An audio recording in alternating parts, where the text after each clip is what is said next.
आज इस वीडियो के अंदर हम बात करेंगे वक्फ बोर्ड बिल। और आप देख रहे हैं कि लोकसभा राज्यसभा में इस प्रकार की चर्चा हो रही है और इस प्रकार का जो बिल है वो भी पास हो गया है। लेकिन इसे लेकर कुछ लोग सुप्रीम कोर्ट के अंदर भी यानी कि याचिका दायर की है। तो आइए आज इस वीडियो में हम विस्तार से बात करेंगे कि वक्फ आखिर है क्या। मुझे भी इतनी उम्र इस्लाम में हो गई है, यानी कि इस्लाम धर्म अपनाए हुए तो काफ़ी समय हो गया है, लेकिन मुझे इस बात का आज भी ज्ञान नहीं है कि आखिर वक़्फ़ किस चीज़ का नाम है।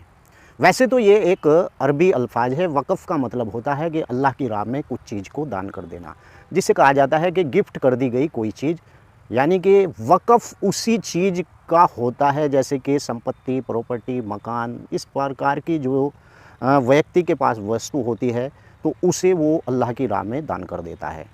वैसे तो अल्लाह की राह में दान सब कुछ किया जा सकता है, लेकिन यहाँ पर मैं आपको बता दूँ कि दान का मतलब यही होता है कि ऐसी प्रॉपर्टी अगर वक़्फ़ की गई है तो वो गरीब मज़लूम के, यानी उसका प्रयोग गरीब मज़लूम के ऊपर किया जाना चाहिए।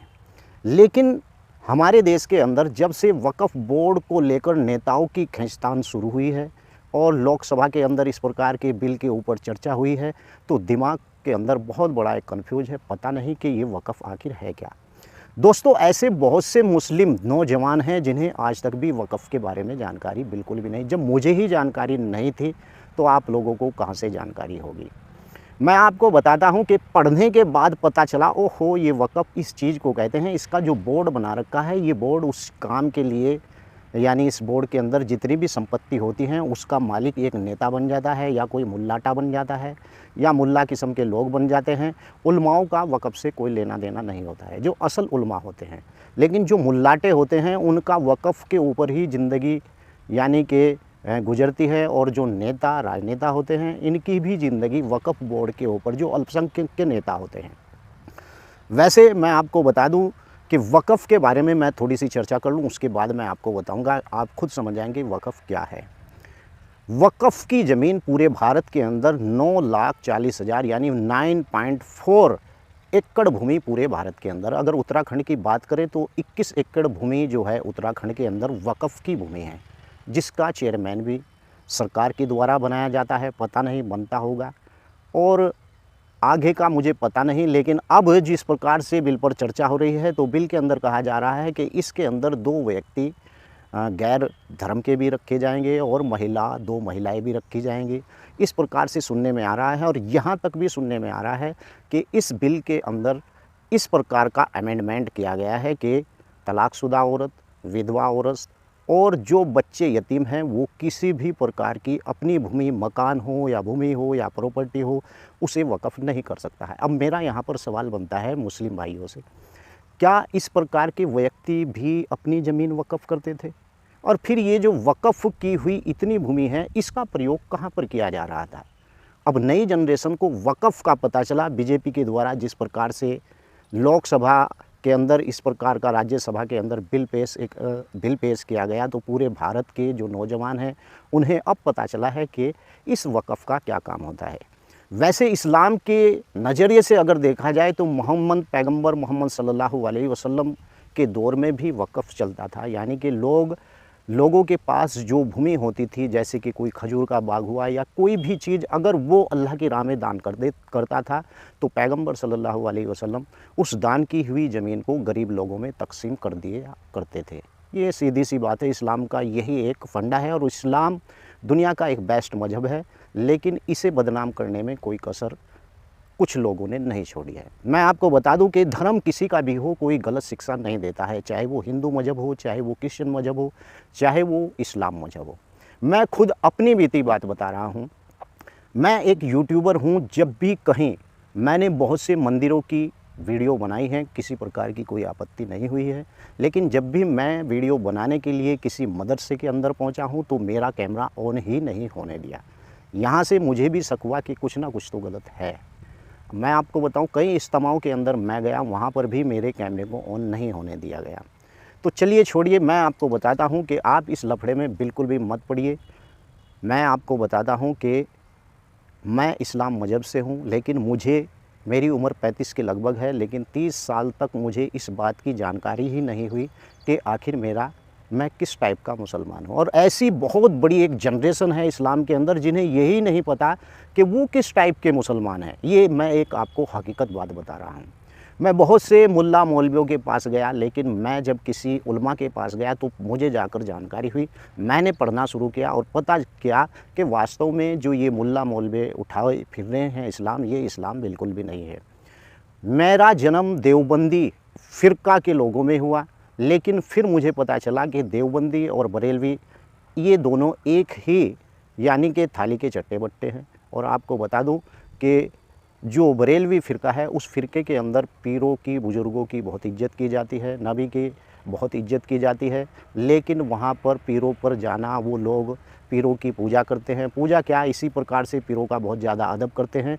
और देवबंदी लोग कहते हैं कि हम पीरों की पूजा नहीं करते, देवबंदी मज़ार पर बिल्कुल भी नहीं जाते हैं, लेकिन दोनों एक ही थाली के चट्टे-बट्टे हैं। अगर वो इबादत करते हैं पीरों के ऊपर, तो ये लोग पीरों की बोझ भी लेते हैं, देवबंदी टाइप के जो लोग होते हैं। लेकिन आखिरकार मैं आपको बता दूं कि देवबंदी और बरेलवी इस प्रकार के ये फ़िरके इस्लाम में बिल्कुल हराम है। पढ़ने के बाद पता चला कि इस प्रकार के जो फ़िरका वारियत इस्लाम में है, ये बिल्कुल हराम है। इस्लाम में फ़िरका वारियत ही हराम है। लेकिन हिंदुस्तान के अंदर इस प्रकार के फ़िरकों की कमी बिल्कुल भी नहीं है। सच्चा मुसलमान वही होता है जो कुरान और हदीस पर यकीन रखता है। और मैं आपको बता दूं कि देवबंद फ़िरके के अंदर और बरेलवी फ़िरके के अंदर जिस प्रकार से उलमाओं के द्वारा, इनके मुल्ला मौलवियों के द्वारा यानी कि पाखंड फैलाया हुआ है। आपको मैं बता दूं कि कई ऐसी इमाम बुखारी के अंदर हदीसें हैं जो मैंने पढ़ी हैं, जिनको ये इग्नोर करते हैं और उसे अपने तरीके से यानी लोगों के अंदर जायज़ करते हैं। हलाला का नाम इस्लाम के अंदर, अगर कोई मेरा हिंदू भाई समझ रहा है बात को, इस्लाम के अंदर हलाला बिल्कुल हराम है। इस्लाम के अंदर हलाला शब्द तो है ही नहीं, लेकिन ये लोग फिर भी हलाला करते हैं। पता नहीं किस टाइप के मुसलमान हैं। तो मैं आपको बता दूं, वक्फ बोर्ड के ऊपर ही वापस आ जाते हैं। वक्फ बोर्ड की जो भूमि होती है वो गरीब लोगों के यानी कि गरीब लोगों की आर्थिक स्थिति को सुधारा जाए, इसलिए वक्फ बोर्ड का गठन किया गया था। आज इस बात का दावा पेश किया जा रहा है कि जो वक्फ़ की ज़मीन थी वो सूफियों की और उस दौर के मुस्लिम शासकों के द्वारा वक्फ़ की गई थी। और इसी प्रकार से जो हैदराबाद के निज़ाम हैं उनका नंबर भी आता है कि उन्होंने भी अपनी प्रॉपर्टी को एक बहुत बड़ी प्रॉपर्टी को यानी वक्फ़ किया था। और इन लोगों ने क्यों वक्फ़ किया था कि जो निचले तबके का मुसलमान है उसे उसकी आर्थिक स्थिति को सुधारा जाए और मुसलमानों के ऊपर इसका जो आय होती है उस आय को खर्च यानी उन गरीब मुसलमानों के ऊपर किया जाए। लेकिन ऐसा नहीं हुआ। मैं आपको बताता हूँ कि मैंने पढ़ा है कि 12 करोड़ रुपए सालाना इनकम होती है इस वक्फ बोर्ड की संपत्ति से। और आज के हालात में अगर देखा जाए तो 1 करोड़ रुपए की इनकम यानी दिखाई जा रही है। ऐसा तो सुना था कि वक्फ बोर्ड के ऊपर बहुत से नेताओं का भूमियों के ऊपर कब्जा है, लेकिन किसी गरीब मुसलमान का वक्फ बोर्ड की भूमि के ऊपर कोई कब्जा कहीं भी नहीं है। वक्फ बोर्ड का 90% इस्लाम की जनरेशन को वक्फ के बारे में पूरी जानकारी बिल्कुल भी नहीं है। ये मैं आपको चैलेंज के साथ कहता हूँ। इसलिए आपसे गुजारिश है कि मैं वक्फ की बोर्ड के ऊपर जो बिल पास होने जा रहा है इसके बारे में ज़्यादा चर्चा नहीं करना चाहता हूं। मेरा सिर्फ मकसद यही था कि आप तक ये बात पहुंचे और आपको पता चले कि आखिर हम किस स्टेज पर खड़े हुए हैं। क्या यही असल इस्लाम है जो हमें पढ़ाया जा रहा है या असल इस्लाम कुरान और नबी की हदीस के अंदर है? इसके ऊपर मैं आपको 1 घंटा चर्चा कर सकता हूं, क्योंकि मैंने जो किताबें पढ़ी हैं उन किताबों के अंदर जिस प्रकार का इस्लाम तुम लोगों को दिया जा रहा है ये बिल्कुल भी इस्लाम के ख़िलाफ़ है। इस्लाम वही है जो कुरान और नबी की हदीस के अंदर है, बाकी सब फ़िरका वारियत है। वीडियो कैसी लगी है? आप किसी भी स्टेट से हैं, आप कहीं से भी हैं, अगर मैं गलत हूं तो आप मेरी गलती को सुधारिए।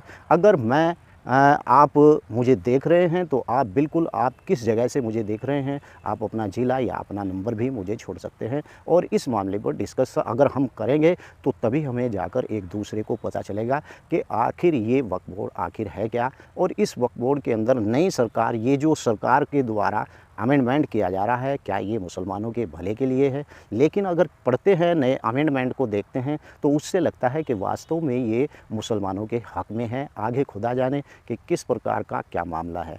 वीडियो कैसी लगी है? वीडियो को लाइक ज़रूर करें। चैनल पर अगर पहली बार आए हैं तो चैनल को सब्सक्राइब करें। जय हिंद, जय भारत, खुदा हाफ़िज़।